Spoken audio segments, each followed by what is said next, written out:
UB ഗ്രൂപ്പിന്റെ വിജയ് മല്യ നൽകിയ സ്വർണം പൂശിയ കതകും കട്ടളപ്പാളിയും അതുപോലെ തന്നെ ദ്വാരപാലക ശില്പവും സംബന്ധിച്ച വിവരങ്ങൾ ഹൈക്കോടതിയുടെ നിർദ്ദേശമുണ്ടായി.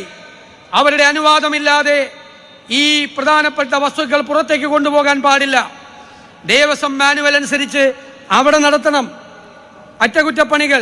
ഈ രണ്ട് കാര്യങ്ങളും ലംഘിച്ചുകൊണ്ടാണ് ഉണ്ണികൃഷ്ണൻ പോറ്റിക്ക് അന്നത്തെ ദേവസ്വം മന്ത്രിയുടെയും ദേവസ്വം ബോർഡിൻ്റെയും അനുവാദത്തോടുകൂടി ഇത് പുറത്തേക്ക് കൊണ്ടുപോകാനുള്ള അനുമതി കൊടുത്തത്.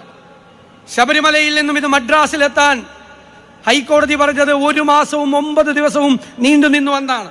39 ദിവസക്കാലം. പിന്നീട് ഹൈക്കോടതി തന്നെ പറഞ്ഞു ഈ 39 ദിവസം എന്താണ്? വ്യാജ ചെമ്പുപാളി ഉണ്ടാക്കി, വ്യാജ മോൾഡ് ഉണ്ടാക്കി, വ്യാജ ചെമ്പുപാളി ഉണ്ടാക്കി. അതാണ് ചെന്നൈയിലേക്ക് പോയത്. ഒറിജിനലായിരുന്ന ദ്വാരപാലക വിഗ്രഹം വലിയ തുകയ്ക്ക് വിറ്റിരിക്കുകയാണ്.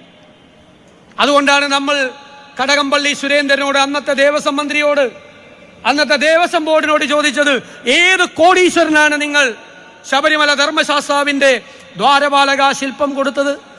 മറുപടി പറയേണ്ട